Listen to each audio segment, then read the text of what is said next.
हा लढा संविधान वाचवण्यासाठी आहे.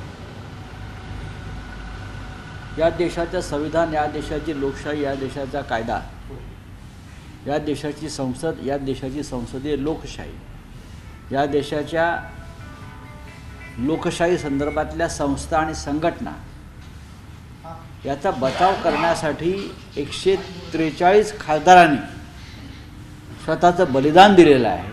हे विसरू नका. जे लोक एका व्यक्तीच्या रक्षणासाठी उभे आहेत त्यांनी स्वतःचा अंतरात्मा एकदा तपासून पाहावा. या देशात सध्या जे चाललं आहे ते खरोखर त्यांच्या आत्म्याला मान्य आहे का? याच लोकांचे पूर्वज म्हणजे पूर्वीचे नेते यांनी आणीबाणीविरुद्ध का लढा दिला होता हे त्याने एकदा समजून घ्यावं.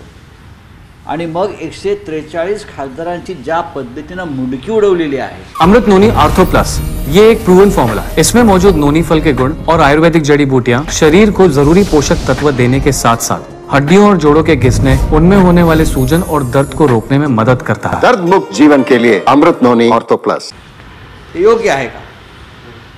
याच्यावर त्यांनी त्यांचं मत व्यक्त करावं. राहुल गांधींनी माफी मागावी म्हणतात. राहुल गांधींनी माफी मागावी किंवा न मागावी आणि कशा करता मागावी या संदर्भामध्ये उत्तर देण्यास राहुल गांधी समर्थ आहेत. आजच्या सामन्यातून तुम्ही असं म्हटलंय की यांना राम मंदिराच्या उद्घाटनाचा अधिकार आहे का? हे लोकशाहीच्या मंदिराचं स्मशान केलं. लोकशाहीच्या मंदिरातले जे करसेवक आहेत,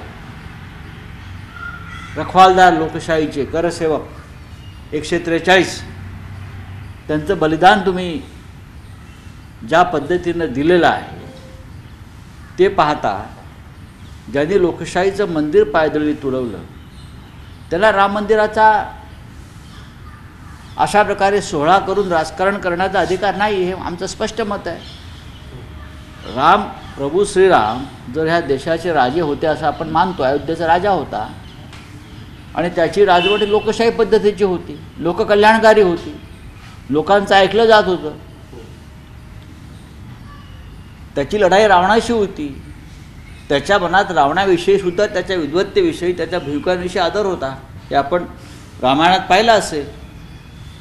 आपल्या शत्रूचा ही आदर करावा ही रामनीती आहे. पण सध्या जे रामाचे भक्त म्हणजे टाळ वाजवत आहेत राजकारणासाठी, त्यांना हा रामाचा विचार मान्य आहे का? जर नसेल तर त्यांनी अयोध्येत जाऊन गावागावातून गाड्या सोडणं, मंडळं आणणं, उत्सव करणं यापासून स्वतःला थांबवायला पाहिजे. लोकशाहीच्या मंदिरामध्ये तुम्ही अशी हत्याकांड करायची लोकशाहीची, लोकप्रतिनिधींचं बलिदान आणि हौतात्म्य द्यायचं आणि तुम्ही एका दुसऱ्या बाजूला राम मंदिराच्या भजनात सामील व्हायचं, यासारखा देशाचा दुसरा अपमान आणि देशाच्या लोकशाहीची मिमिक्री आणि मॉकरी नाही. 22 तारखेला उद्घाटन होतंय. सोनिया गांधींना आणि मल्लिकार्जुन खरगेंना निमंत्रण देण्यात आलेलं आहे. चांगली गोष्ट आहे. उद्धव ठाकरे यांना ते आमंत्रण देणार नाहीत. ज्या कारणासाठी अडवाणी यांना आमंत्रण दिलेलं नाही, कारण आम्ही सगळे त्या राम मंदिराच्या आंदोलनात सहभागी, संपूर्ण शिवसेना, बाळासाहेब ठाकरे, आम्ही सगळे त्यातले आरोपी आहोत. मी स्वतः त्यातला एक आरोपी आहे.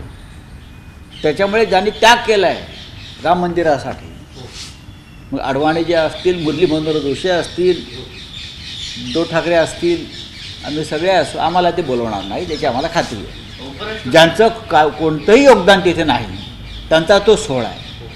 आणि ज्यांचं योगदान आहे राम मंदिराच्या लढ्यात, त्यांना अयोध्येच्या सीमेवर सुद्धा ते येऊ देणार नाहीत. त्या दिवशी सातत्यानं आपण जर पाहिलं, पंतप्रधानांनी स्वतः जात सांगताना पाहिलं होतं, मुख्यमंत्र्यांनी मध्यंतरी जात सांगितलं, आता उपराष्ट्रपती सभापतीच्या चेअरवरून संविधानिक पदावरील व्यक्तीला तरी हे भान पाहिजे की आपण आपल्या जातीवर येऊ नये.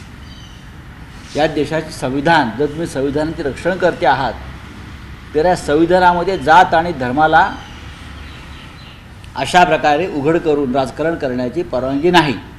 हे संविधानिक पदावरील व्यक्तीनं जर भान ठेवलं नसेल तर त्याला संविधानिक पदाचा अपमान होतो असं सांगण्याचा हक्क नाही.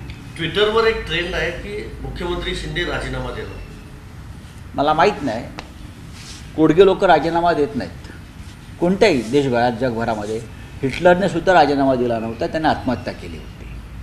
किंवा जगभरातील बेकायदेशीर पद्धतीनं राज्य करणाऱ्यांना लोकांनी हुसकावून बाहेर काढलं आहे किंवा ते पळून गेलेले आहेत, असा इतिहास सांगतो.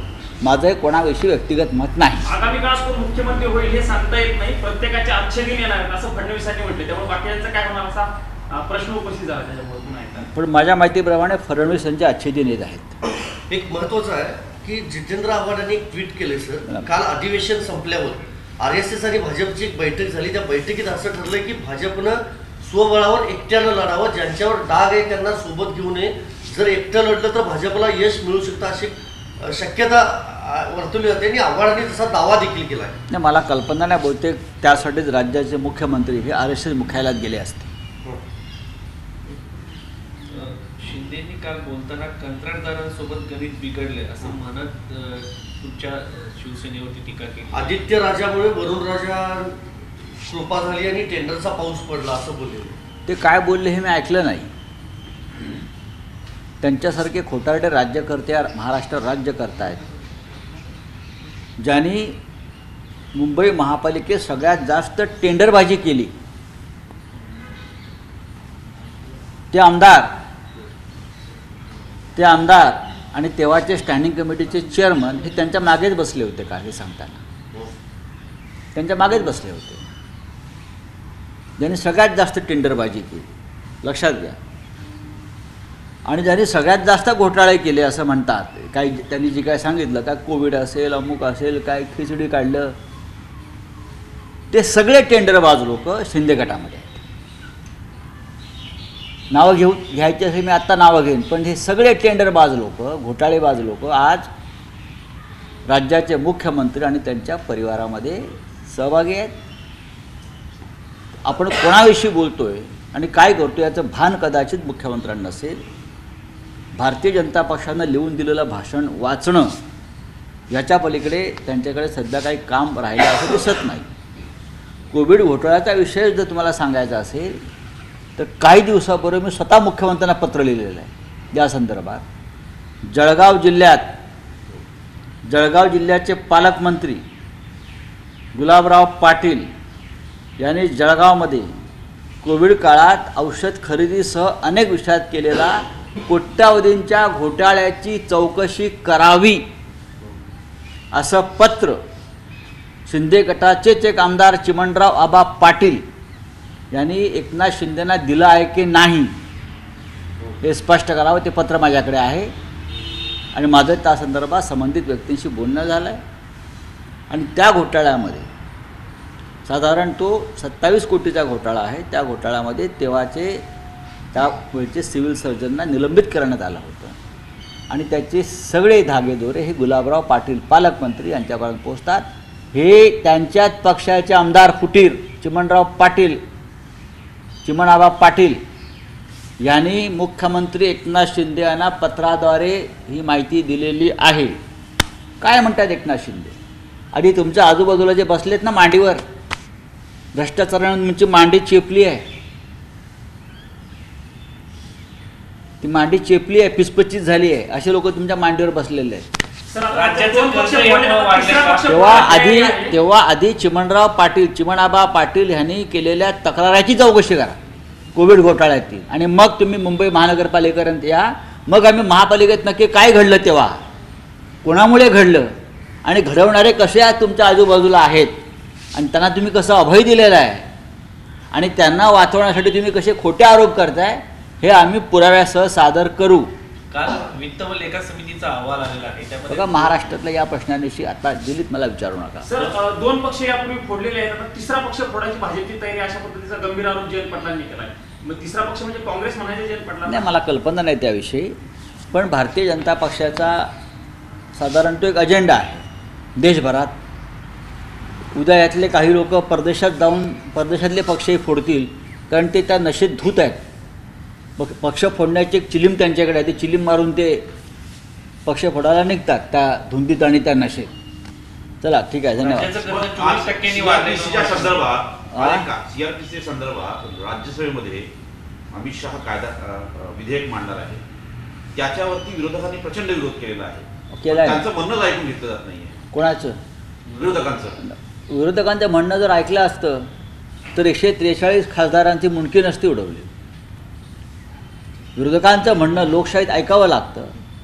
ते जर ऐकलं असतं, ऐकण्याची मानसिकता जर असती तर लोकसभा आणि राज्यसभेतले 143 खासदारांची मुंडकी इतक्या निर्दयपणे उडवली नसती. इलेक्शन कमिशनचं विधेयक आता लोकसभेत मांडलं जाणार आहे, त्यामध्ये बदल. या विधेयकाने काय अर्थ नाही. या विधेयकाने काही अर्थ नाही.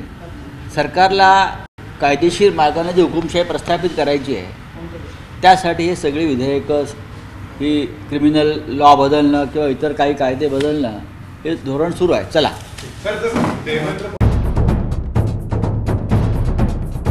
सह्याद्रीची उंची म्हणजे